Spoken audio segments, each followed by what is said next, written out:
Hello friends, good morning friends. तो आज का जो हमारा टॉपिक रहेगा, सेक्शन रहेगा, वो है सेक्शन 33 भारतीय न्याय संहिता एंड सेक्शन 95 आईपीसी। तो फ्रेंड्स, सेक्शन 33 आईपीसी क्या, भारतीय न्याय संहिता क्या कहता है, आइए देखते हैं। Nothing is an offence by reason that it causes or that it is intended to cause or that it is known to be likely to cause any harm if that harm is so slight that no person of ordinary sense and temper would complain of such harm। तो friends, इसमें section जो है किसके बारे में बोलता है? Slight harm. Slight मतलब छोटी मोटी, स्लाइट हार्म छोटी मोटी हार्म, छोटे मोटा नुकसान जो पहुंच जाता है, हो जाता है किसी भी, जैसे चलते चलते भीड़ में हम जा रहे हैं, किसी को छोटा मोटा धक्का लग गया, किसी का पाँव दब गया, तो ये ऑफेंस नहीं माना जाएगा। ये बोलता है ये सेक्शन 33। क्योंकि आपको तो पता ही है, हम जनरल एक्सेप्शन डिस्कस कर रहे हैं, और इसके तहत जो सेक्शन 33 है बोलता है, जनरल एक्सेप्शन में यही है कि आपका डिफेंस क्या है। तो डिफेंस है कि अगर छोटी मोटी जो चोट अगर कहीं लग जाती है, जैसे भीड़ में चलने से किसी को धक्का लग गया, किसी का पाँव दब गया, तो वो जो ऑफेंस है, ऑफेंस नहीं है, उसको ऑफेंस नहीं काउंट किया जाएगा। क्योंकि जो सेक्शन बोलता है कि ordinary sense, person of ordinary sense will not complaint such act.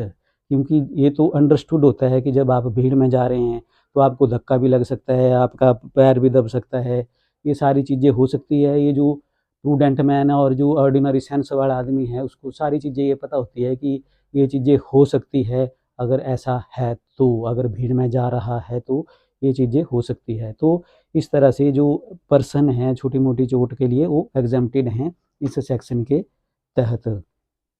तो इसमें जो है वो यही है, एक्ट काउजिंग स्लाइट हार्म, जो एसेंशियल इंग्रेडिएंट है। स्लाइट हार्म हो गया पहला तो, और जो सेकंड है कि छोटी मोटी चोट जो है वो रेपुटेशन। हाँ, इसमें एक जो चीज़ है जो जरूरी देखी जाएगी, वो है रेपुटेशन, कि किस व्यक्ति को कहाँ पर किस तरह की हार्म पहुंचाई गई है। जैसे इसमें एग्जाम्पल हैं, थोड़े से मैं आपको बता देता हूँ समझने के लिए। इंग्रेडिएंट्स तो इसका यही है, स्लाइट हार्म। और जो एग्जाम्पल है वो कहते हैं कि जैसे चेक है, बिल्कुल ख़राब है, कोई वैल्यू नहीं है उसकी, किसी काम का नहीं है, अगर उसकी चोरी कर हो जाती है, कर लेता है कोई, तो that is not offence as per this section. और जैसे किसी को हमने बोल दिया कि तू गलत टिकट से बस में आ गया, या कुछ ऐसा है, किराया तो उसने दिया है पर गलत टिकट से आ गया, तो इस तरह का कुछ हम इम्पुटेशन उस पर लगाते हैं। क्योंकि imputation is also harm to the reputation and harm word is used in this section, so slight harm. तो इम्पुटेशन पे भी हार्म हो सकती है, बॉडी पे भी इंजरी, जो उसको भी हार्म ही कहा गया है। तो इस तरह से छोटे मोटे इम्पुटेशन भी हैं जो वो काउंट नहीं होंगे। लेकिन जैसे कि कोई ऑफिसर है,